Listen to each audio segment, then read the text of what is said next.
Alan Sewanyana, Honorable, ngari kitebe kya NUP. Bigambo bino sabo oteko etsetso biwulize gutandikirawo mpecho olowooza ku byo kubanga mbadde mpita ku mitimbagano nti card tetuti oba flag oba ticket teyogeza abantu bigambo binayitira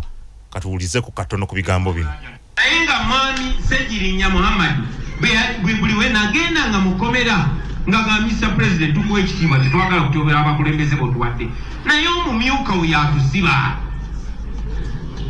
byenjogera Honorable Sewanyana bya bulimbo babituufu. Good.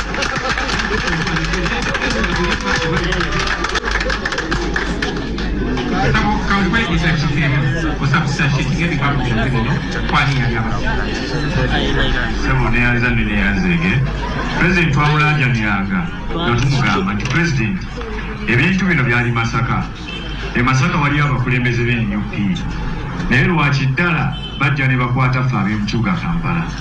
ekyokubiri nga n'entambula y'enneeyisa y'abakulembeze baffe abamu naddala mu kitundu ekyo teyali nnungi ng'ogyetegereza obulungi nga bw'obigatta olugatta n'ogamba nti mukulu walabika waliwo akasagajja obulungi.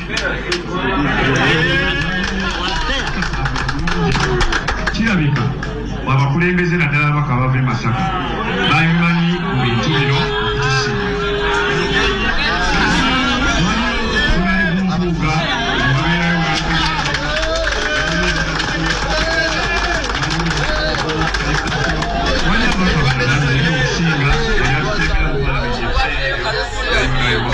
Thank you.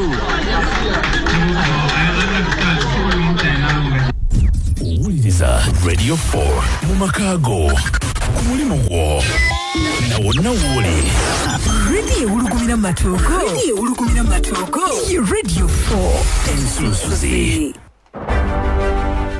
Aha songa bweziti buziri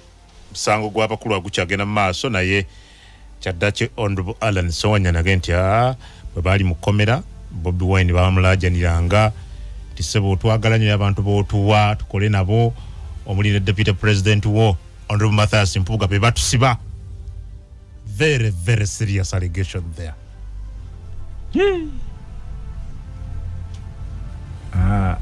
Manyi nze njagala nnyo oluzungu kubanga oluzungu lunyumira nnyo newe mba ndwogera mpulira nga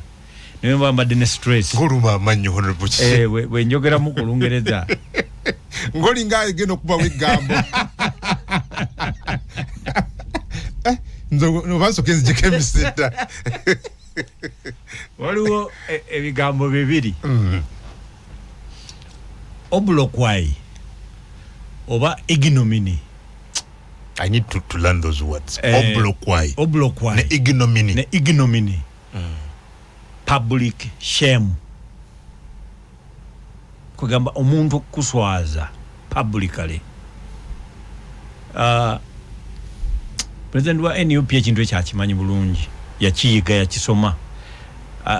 Waliwo abasajja abakolanga ebintu ebyo baberanga nnyo mu Russian politics oyo. Bajja ne bakujjayo mwami kunga bakimanyi bulungi obadde okolagana nnyo n'embidde. Naye kakati gwe olw'okuba olina favor gy'oyagala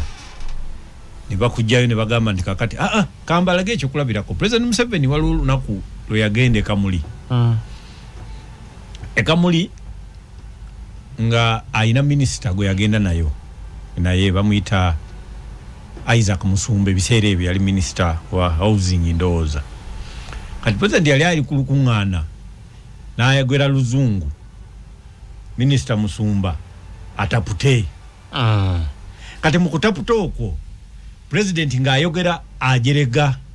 ab'opposition nga bakulembeddwa Honorable Salamu Musumba mukyala we mukyala we kugamba nga aleetera ono okutaputa ebigambo ebijolongooli nti abo bolaba ba Musumba bano basalamu tebalengera wala kakati ng'omwami oli ku mukyala kati ebyo ebintu by'okuswaza babimanyi abana bali katiba Alan bali mu kuswala Alan aswaziddwa basooka Mwanga Kivumbi kubanga kati we bakwogeza ku banno ba comrade we watandika nabo olw'okuba byogoba nagaba balabule bakole bwotiba abaana abo bolaba they were fed on the same umbilical code kintu kikulu mwami kungu kiringa kusangibwa nga tusibiddwa mu makomera tufunirayo Oluganda olutavaawo kakati ffe abasomerako Makerere tuyina Oluganda that intellectual umbilical code olutavaawo nsisobola kuvaayo nenvuma koligi gwe twava naye mu lusuku lwa lo school ne muogoloza ne muteeka wali ekyo kyaffe kya buntu sewanye nabadde quiet endo zakati bambi anonya tiketi alaba egenda ate kati wane Kampala alabira ddala mbu atagifuna batamanyidde kunoonya bululu bwakunnyonnyola byazze kukola ayina garanti nti anagifuna nawo that ayogedde bino kati byebyo kwa kakati ekyo bayita Skyland Kalibudis oba a rock and a hard place nti kakati onaddawa kati kandabe bulabi mutonzi waffe yakola ki yasalawo sewanyana ali ku mutonzi waffe yasalawo ali ku kisenge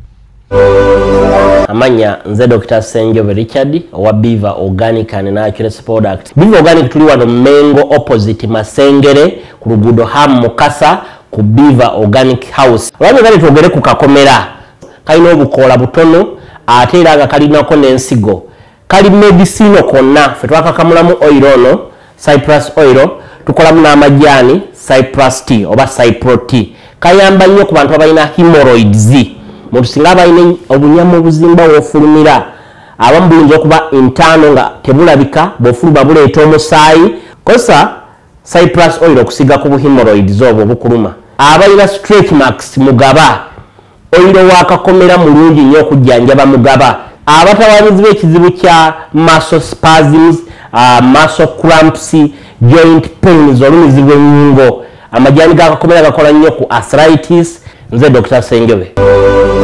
ndabe bulabi mutonzi waffe yakola ki yasalawo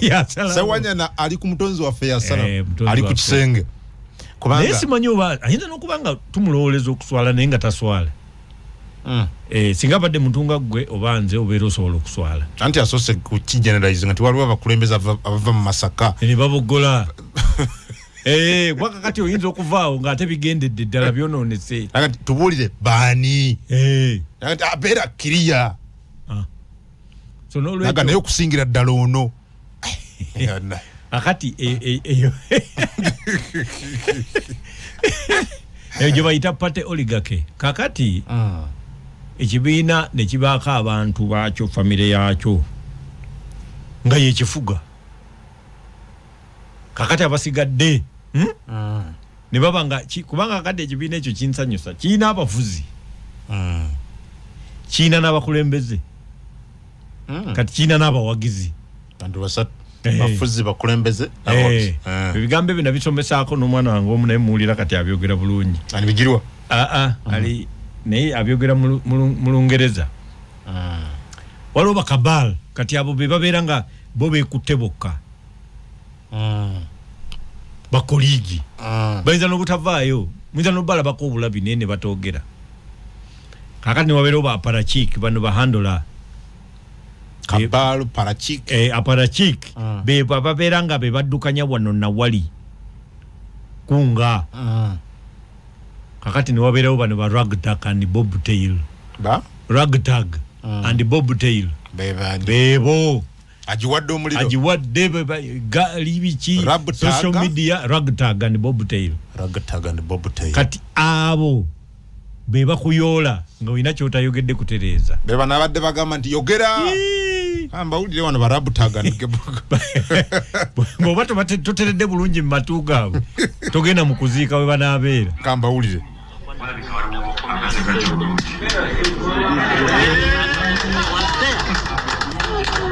kirabika abakulembeze naddala abaka abava e Masaka babimanyi bintu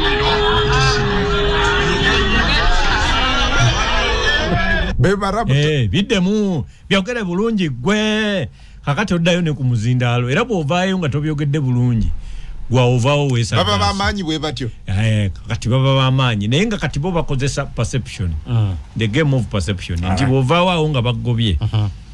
kireetera bali okumanya nti kati gwe tebajja kuconsideringa tebakwagala katujja ampuliriza bwe tukomawo Democratic Party kiriyo kikambwe omuyewunyiza Honorable Norbert Mao tokwagala ekisanja kiba kyakuna kyakuna kyakutaano naye nga jjukira yajja mu bukulembeze mu 2010 yes kiba kyakutaano kyakuna yatandikira Mbale kiba kyakuna myaka etaano kiba kyakuna naye kimu ku byewunyisiza ye Honorable Mbidde okuba nti yalangiriddwa nga chief campaigner w'ekyo kimu ekyokubiri ku bizibu Honorable Mao ebimulemye okugonjola mu DP omulina okubeera nti mu kaluke twagendamu wano jjo ly'abalamu 221 dozens of MPs badduka nga ffe tugenze wanyuwaawo ne batema ne bagenda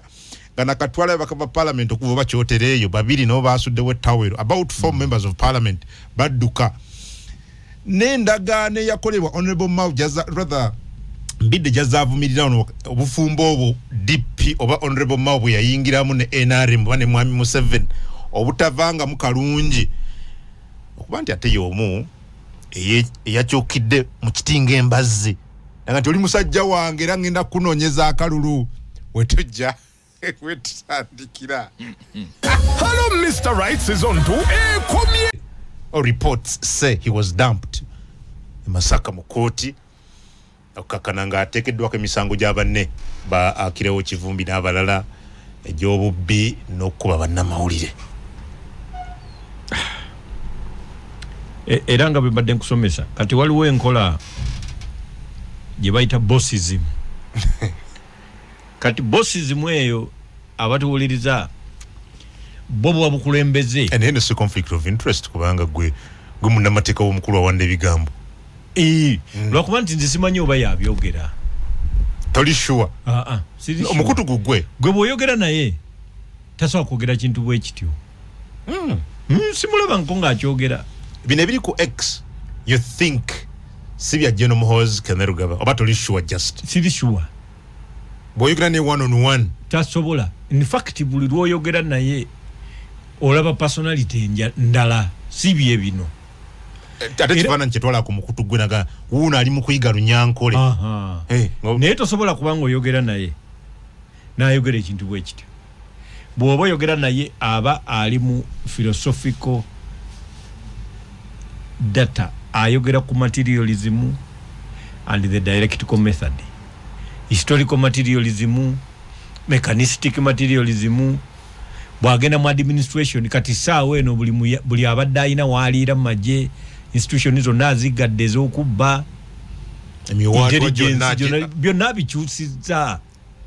ali mu kuzimba luli twali tuyina barakisi zonna ezaaliwo nga eyazizimba teyasoma yali Idi Amin nga bano bakola gwakuzisiiga langi kati azimba ezize kati ye ebintu byakola nti department namba esobola okukola enguudo ey'omu magye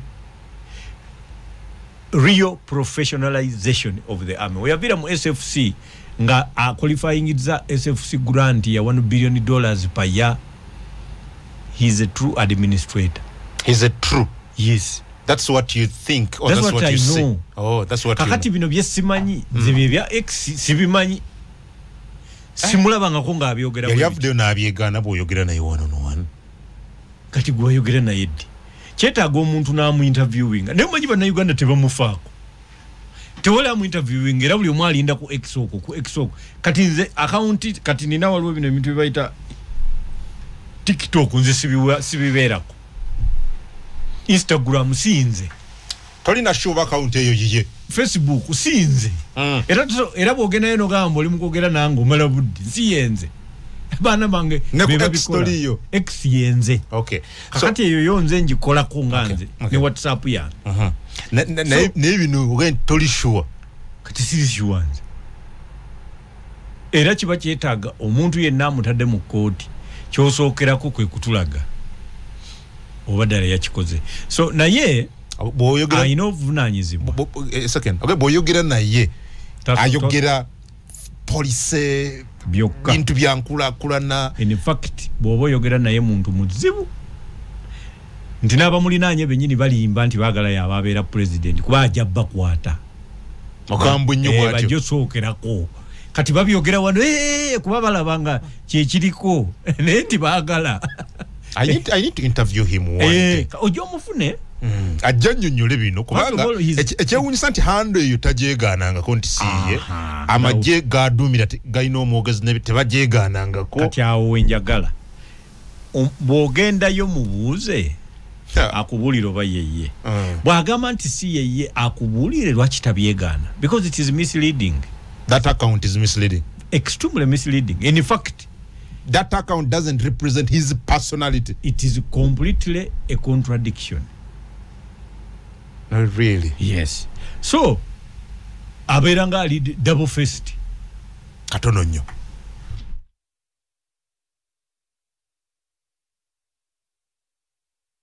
Wadde okyega abanga ali double faced so yetaaga kumubuuza atannyonnyole lwaki tabyegaana kubanga agobererwa nnyo n'emitima gy'abantu kati girumiddwa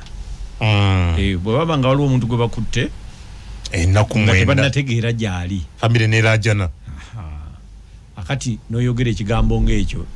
that is not acceptable. So nze ndowooza nti kiba kyetaagisa yennyini aveeyo abi-owning abi-disowning oba abiveeko. Okay. Perfect. Ensonga ya di mutwe tujja kugikomyawo n'ekirungi nti yalabise n'ekirungi ekirala nti ebiri ku mutimbagano gwa General byalaga nti yamulina kubanga yatuga nti ali mu basement yange ayiga Lunyankole ekino kiwa abantu essuubi as opposed ku kiri nti abuziddwa obuzibwa tamanyiddwa wawaali n'okulabika bambi yalabika bulala nze omanyi Eddie Mutwe nali mmanyi nti munene nnyo naye ndowooza byali birevu kati alabika nga munakuwavu nnyo bw'aba talina ekirevu kyonna walaba nga munakuwavu nnyo teyavaamu bulungi yalitakanga nga tasobola nakuuma so that was a helpless very helpless picture of that man, very helpless and extremely humiliating. Okay, again, finally, before I get to DP,